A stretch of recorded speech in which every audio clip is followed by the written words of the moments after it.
9। तो कल हम पढ़ रहे थे मेरे पिछले वीडियो में व्यंजन संधि। तो एक बार फिर से बता दूं व्यंजन संधि क्या है। जब भी किसी व्यंजन ध्वनि, कोई भी व्यंजन ध्वनि है, उसके निकट स्वर या व्यंजन आता है और उसके कारण उस व्यंजन में परिवर्तन हो जाता है, तो उसे हम व्यंजन संधि कहते हैं।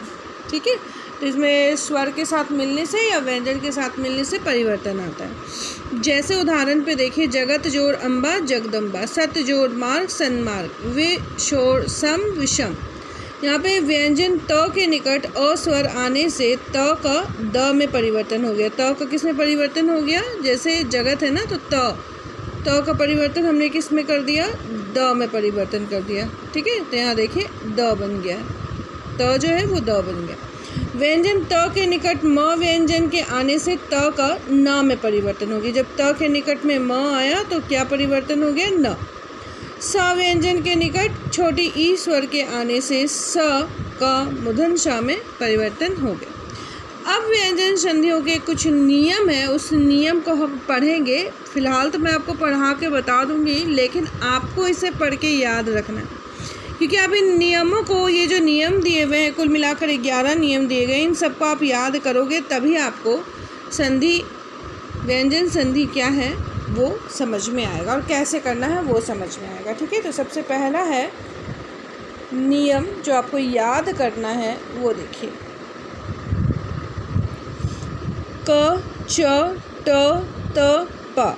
ये जितने भी हमारे व्यंजन है जो क से शुरू होते, च से शुरू होते, ट से शुरू होते, त से शुरू होते या प से शुरू होते, इनके बाद कोई भी सघोष ध्वनि, ठीक है, आ जाए जो स्वर वर्ग का तीसरा या चौथा व्यंजन है। कोई भी स्वर या फिर वर्ग का तीसरा या चौथा व्यंजन, तीसरा या चौथा मतलब क ख ग, यानी कि ग या घ, उसके बाद च छ ज या झ, उसके बाद ड या ढ, द या ध, ब या भ, अथवा य र ल व ह आ जाए तो यहाँ पे निम्नलिखित परिवर्तन होता है। क्या परिवर्तन होता है वो देखिए। क जो है वो ग में बदल जाता है, च जो है वो ज में बदल जाता है, ट जो है वो ढ में बदल जाता है, त द में बदल जाता है, प ब में बदल जाता है। ठीक है, अब इसका उदाहरण आपको देखना है। वाक जोड़ बड़ी ईश ईश, वाक ईश वागीश। तो क किस में बदल गया? ग में बदल गया। ठीक है, क के निकट ये स्वर है, क है यहाँ पे, और इसके निकट ये स्वर है। इन दोनों को जब हमने मिलाया, जोड़ा, तो ये ग में परिवर्तित हो गया। दिख, क ग, यहाँ ग है। ठीक है, दिख और यहाँ ग है, क्या हो जाएगा? दिग्गज, दि ग ग ज, दिग्गज। इसी तरह से दिख अंबर दिगंबर, दिख अंत दिगंत। ठीक है, तो क किस में बदल गया? ग में। कैसे बदल गया? जब क के निकट कोई स्वर है या क के निकट तीसरा या चौथा कवर्ग से, चवर्ग से, पवर्ग से जो व्यंजन है वो मिल जाए तो वो ग में परिवर्तित हो जाता है। च ज में परिवर्तित हो जाता है। च के साथ जब कोई अ स्वर, कोई भी स्वर लग जाए पहले, इसमें परिवर्तित हो जाएगा ज में। अच जोड़ अंत अजंत। और कोई उदाहरण यहाँ पे नहीं दिया है, क्योंकि इस तरह के शब्द जो हैं वो बहुत कम ही बनते हैं। अगर आपको च के साथ कोई स्वर या च के साथ कोई व्यंजन जो तीसरे या चौथे वर्ण का हो, तीसरा समझ रहे हैं ना, च छ ज, ज या झ, अगर कोई हो तो वो क्या बदल के बन जाएगा? ज बन जाएगा। ठीक है, ट किस में परिवर्तित हो जाएगा? ड में। षट जोड़ आनन षडानन। यहाँ पे देखिए ट जो है वो ढ में बदल जाएगा। यहाँ पे ट है, इसके साथ एक स्वर मिला, वो किस में परिवर्तित हो गया? ढ में। षडानन।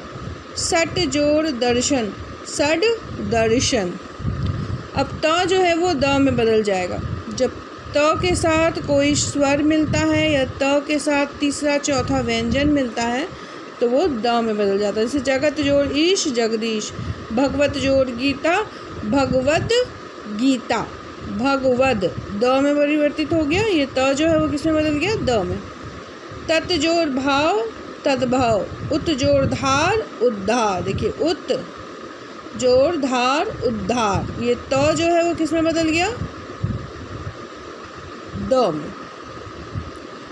प ब में बदल जाएगा। अप जोर ज, ये प जो है वो तीसरा या चौथा व्यंजन मिले या कोई स्वर मिले तो वो किस में बदल जाएगा, ब में। अब्ज, अ ब ज, अब्ज। ये पहला नियम था, इसे आप याद करिएगा। इसे कैसे बना, ये आपका टेबल है, ठीक है, ये आपको याद करना और इसके बाद जैसे शब्द बनते हैं वो याद करना। वर्ग के पहले या तीसरे व्यंजन के बाद यदि कोई नासिकीय व्यंजन प्राय न या म आता है तो वर्ग का पहला तीसरा व्यंजन अपने वर्ग के नासिकीय व्यंजन में बदल जाता है। हिंदी में इनमें से केवल क, अंगा में ट, मूर्धन्य त, न के ही उदाहरण में मिलते हैं। जैसे कि क किस में बदल जाता है, अंगा में। ट किस में बदल जाता है, मूर्धन्य में। और त किस में बदल जाता है, न में बदल जाता है। जैसे वाक जोड़ में, वा ड में, वाड़, अड़ा भी पढ़ सकते हैं इसको, वाड़ में। षट मास, क्षण मास। यह ट था, ये न में परिवर्तित हो जाएगा। क्षण मास, ये न पढ़ते हैं, ठीक है। त जो है वो न में परिवर्तित हो जाता है। सत्य जोड़ मार्ग, त के बाद कौन सा व्यंजन आपको मिल रहा है, मा, तो किस में परिवर्तित हो जाएगा, न में परिवर्तित हो जाएगा। ये तीसरा व्यंजन है इसीलिए। सन्मार्ग, दिक जोड़ नाद, दिंगनाथ। षट जोड़ मुख, षण्मुख।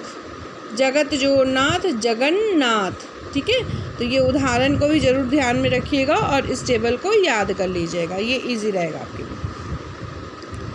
अगला नियम, यदि त या द व्यंजन के बाद च छ व्यंजन आए तो त द के स्थान पर च ज झ व्यंजन आए तो इनके स्थान पर ज, ट ठ व्यंजन आए तो इनके स्थान पर ट, और ढ ढ व्यंजन आए तो इनके स्थान पर ढ, और ल व्यंजन आए तो ल में परिवर्तन हो जाता है। जैसे कि त जोड़ च, च, त जोड़ छ, ज, च, त जोड़ ज, ज, त जोड़ ट या ढ जोड़ ढ,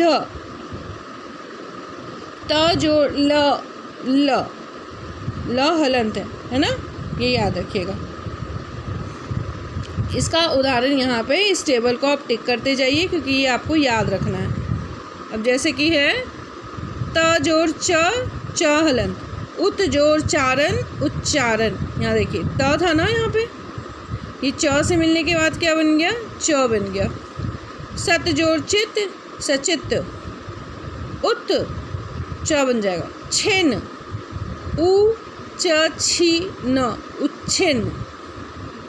त ज में परिवर्तित होगा। सत्य जोड़ जन, सज्जन। जगत जोड़ जननी, जग जननी।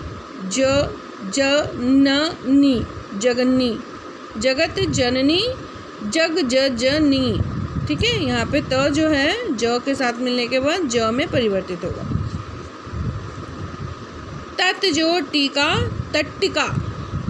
ये जो है त, जब ये ट से मिला तो क्या बन गया, ट बन गया। तत् जोड़ टिका, तट्टिका। उत जोड़ डैन, उड्डयन। अब यहाँ पे जो ड है वो किस में परिवर्तित हो गया, ड में परिवर्तित हो गया। ये ड जो है वो ड में ही परिवर्तित हो जाएगा। उत त जोड़ ड, ड। यहाँ पे त के साथ जब ट मिला तो ट बन गया, और ठीक त के साथ जब ड मिलेगा तो भी यहाँ पे ड बन जाएगा। तो ये जो त है वो यहाँ पे त बना दीजिएगा। ये त के साथ जब ट मिले या त के साथ जब ड मिले तो ट, तट्टिका और उड्डयन, उड्डयन। ठीक है। उत जोड़ लास, उल्लास। त जोड़ ल, ल। त जोड़ ला, ल, उल्लास। उत जोड़ लेख, उल्लेख। त किस में परिवर्तित हो गया, ल से मिलने के बाद ल में परिवर्तित हो गया। ठीक है, तो ये था तीसरा नियम। चौथा नियम भी देख लीजिए। यदि त द के बाद तैलविषा व्यंजन आता है तो त द का च हो जाता है तथा तैलविषा व्यंजन छ में बदल जाता है। ठीक है, त जोड़ तैलविषा किस में बदल जाएगा? छ में बदल जाएगा। देखिए त और द के बाद कोई भी श व्यंजन आ रहा है तो ये किस में बदल जाएगा? छ व्यंजन आता है तो ये त और द किस में परिवर्तित हो जाता है? च में परिवर्तित हो जाता है। ठीक है, तथा श जो व्यंजन है वो किस में परिवर्तित हो जाता है? छ में, है ना। त किस में परिवर्तित हुआ? च में, और छ किस में परिवर्तित हो गया? श किस में परिवर्तित हो गया? छ में। उत्शिष्ट, उच्चिष्ट, उत जोड़ श्वास उच्छ्वास, हनुमत जोड़ शास्त्री हनुमा च शास्त्री शास्त्री, तत् जोड़ शंकर तत्शंकर। ये च और छ मिल गया, है ना। यहाँ पे ये टेबल याद रख लीजिएगा। तो ये कुछ व्यंजन वर्ग के जो भी व्यंजन संधि के नियम दिए हैं, आज मैंने आपको 4 नियम बताए। अभी इसमें और भी नियम बाकी हैं, कुल मिलाकर 11 नियम है। ठीक है, अगले नियम जो है मैं आपको अगली वीडियो में पोस्ट करूँगी। इतने नियमों में आप इन सबको याद कर लीजिएगा, ये याद करने के लिए है। मैं टिक कर रही हूँ ताकि आप इसे समझ लीजिए कि इसे याद करना, तब आप इनको शब्दों को संधि करना सीख पाएंगे। ठीक है, धन्यवाद।